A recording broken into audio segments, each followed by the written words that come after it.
Confissões, Santo Agostinho. Livro 4, capítulos 15 e 16. Capítulo 15.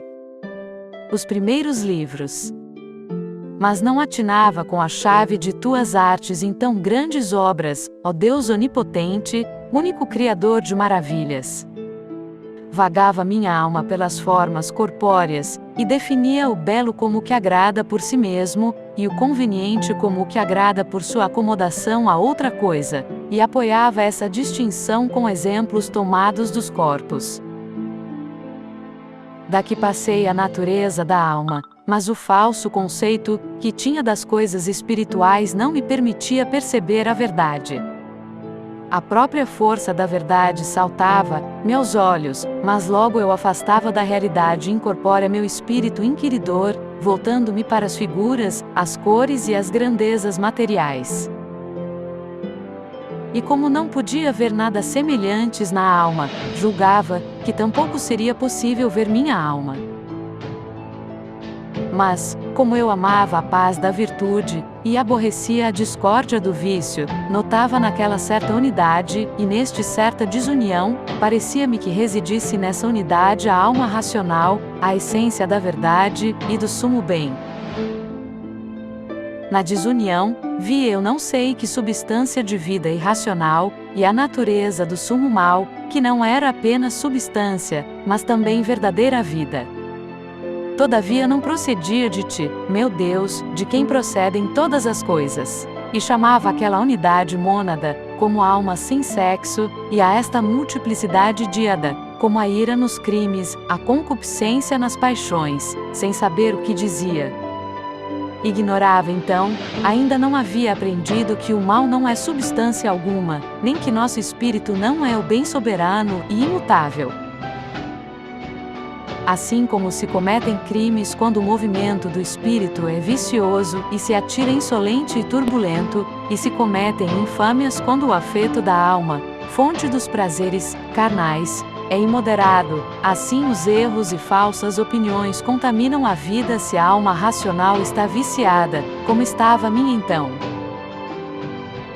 Ignorava que ela deveria ser ilustrada por outra luz para participar da verdade, por não ser da mesma essência da verdade, porque tu, Senhor, alumiarás minha lâmpada, tu, meu Deus, iluminarás minhas trevas, e todos participamos de tua plenitude, porque és a luz verdadeira que ilumina a todo homem que vem a este mundo, e porque em ti não há mudança nem a momentânea obscuridade. Eu me esforçava para me aproximar de ti, mas tu me repelias para que experimentasse a morte, pois resistes aos soberbos. E que maior soberba haveria que afirmar, com inaudita loucura, que eu era da mesma natureza que tu? Porque, sendo eu mutável, e reconhecendo-me tal, pois, se queria ser sábio, era, para fazer-me de menos para mais perfeito, preferia, contudo, julgar mutável a ti do que não ser o que tu és. Eis aqui porque era repelido, e porque resistias à minha soberba cheia de vento.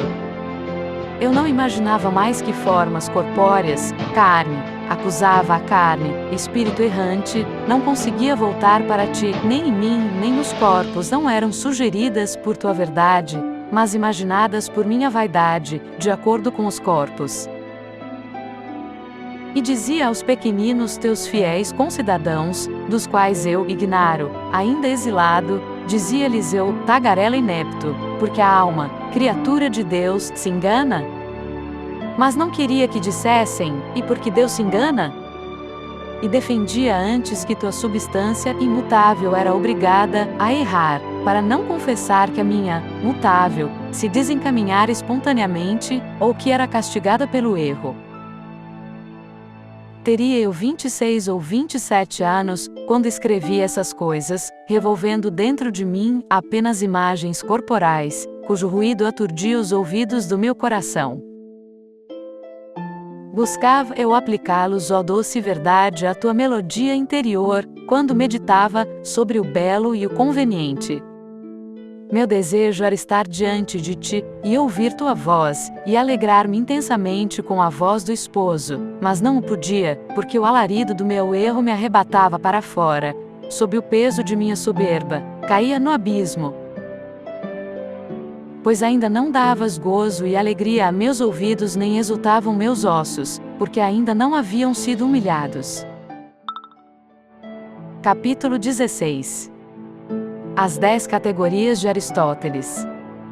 E que lucro me trazia, tendo eu 20 anos de idade, mais ou menos, e chegando-me às mãos a obra de Aristóteles e intitulada Cá Teorias que meu mestre, o retórico de Cartago, e outros, considerados doutos, citavam com grande ênfase e ponderação, fazendo-me suspirar por ela como por algo grandioso e divino, de que me servia ler essa obra e compreendê-la sozinho. Falando com outros, que afirmavam ter conseguido entendê-la só por meio de mestres eruditíssimos, que lhe haviam explicado não apenas com palavras, mas também com figuras pintadas na areia, nada me souberam dizer que eu já não tivesse entendido em minha leitura particular. Parecia-me que essa obra falava com muita clareza das substâncias, como o homem, e das coisas que nela se encerram, como a forma do homem, a estatura, quantos pés mede, o parentesco, de quem é irmão, onde se encontra, quando nasceu, se está de pé, sentado, calçado ou armado, se faz alguma coisa ou se padece de alguma coisa, e enfim, uma infinidade de relações que se contém nestes 9 gêneros, dos quais citei alguns exemplos, ou no próprio gênero da substância, que são também inumeráveis os que encerra. De que me aproveitava tudo isso, se até me prejudicava? Julgando que naqueles 10 predicamentos se achavam compreendidas, de modo absoluto, todas as coisas, esforçava-me por compreender também a ti, meu Deus, ser maravilhosamente simples e imutável, como se fosse subordinado à tua grandeza e formosura, como se estas estivessem em ti como em seu sujeito, como se fosses um corpo. Tua grandeza e beleza são, porém, uma mesma coisa contigo, ao contrário dos corpos, que não são grandes ou belos por serem corpos, pois, embora fossem menores e menos belos, nem por isso deixariam de ser corpos.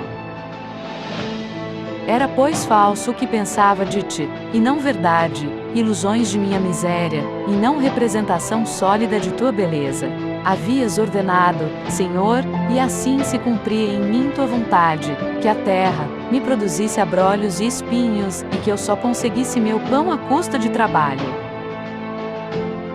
De que me aproveitava também ler e compreender, por mim mesmo, todos os livros que pude ter nas mãos sobre as artes, chamadas liberais, se eu era então escravo de minhas más inclinações. Comprazia-me em sua leitura, sem atinar de onde vinha quanto de verdadeiro e certo achava neles. Eu estava de costas para a luz e o rosto para os objetos iluminados, e por isso meus olhos, que os viam iluminados, não recebiam luz.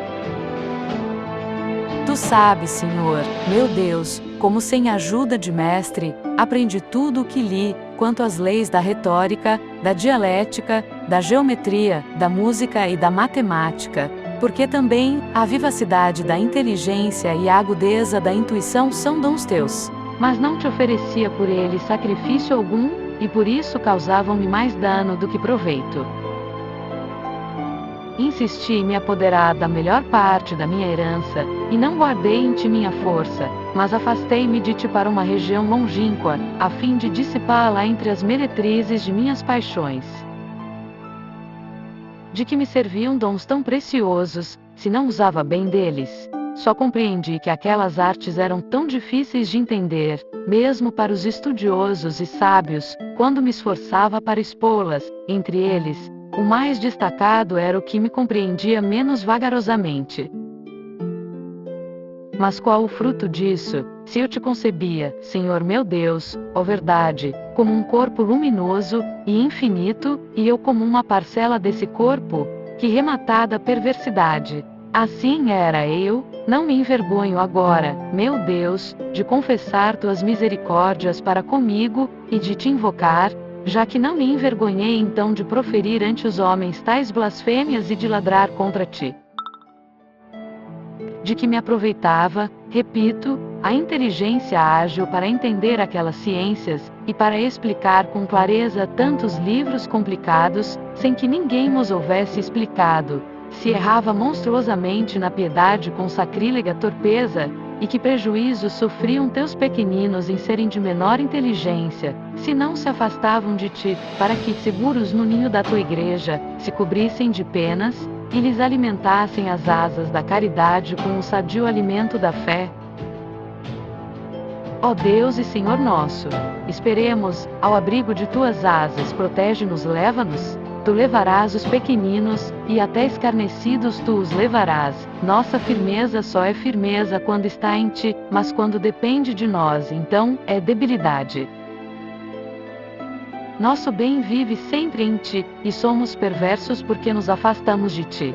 Voltemos já, Senhor, para não nos aniquilarmos, porque em ti vive nosso bem, sem deficiência alguma, sem medo de não o encontrar quando voltarmos para nossa origem, e embora ausentes nem por isso desaba nossa casa, tua eternidade.